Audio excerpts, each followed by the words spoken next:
In this Part 2 tutorial of the web-based Factorial Calculator, we'll add CSS code to make the web page more elegant and presentable. First, we need to create a CSS file to store our CSS code.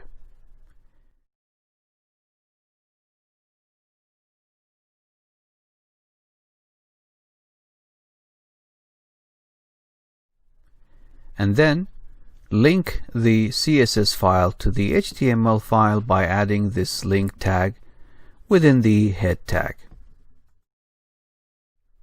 Next, we change the font type of the web page to font caveat. We head to Google Fonts site and locate the caveat font.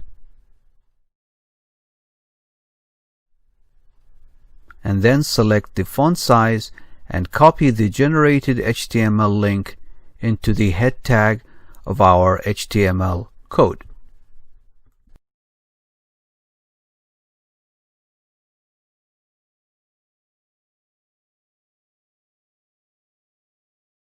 Inside the file factorial.css, we change the font of the web page body by including this style command.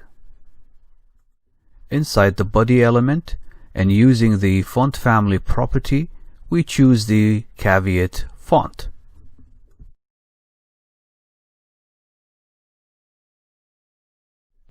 Next, we choose the web page background color by using the background color property.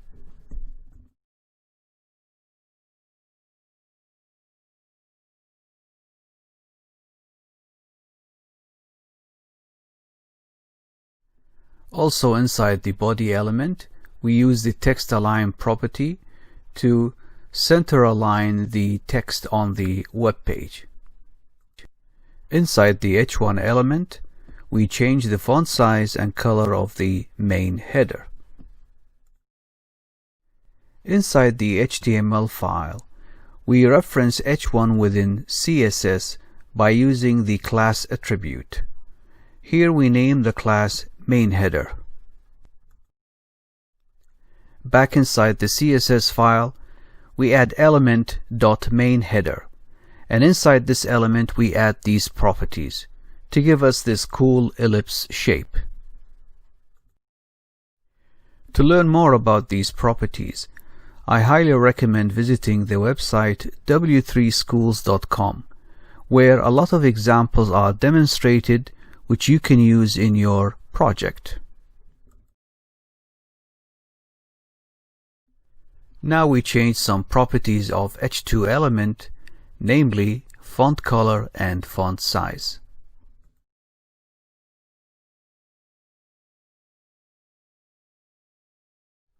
To change the style of the input field, we add class named input inside the input tag.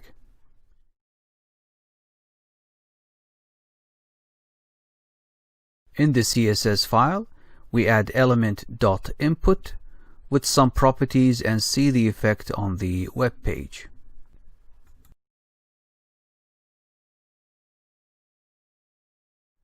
Now we change the style of the button by adding class btn inside the button tag.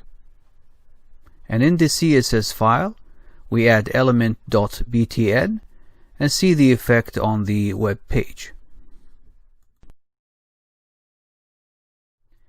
We can add a cool effect when we hover over the button icon, namely by adding the hover element with the background color and transition time.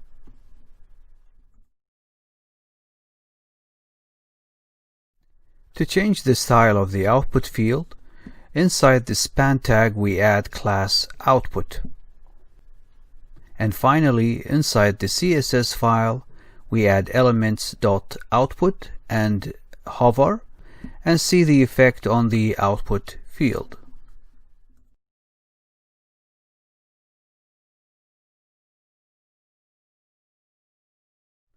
In conclusion, to design a web page that may be used in an engineering application, good knowledge in HTML, CSS, and JavaScript programming is required.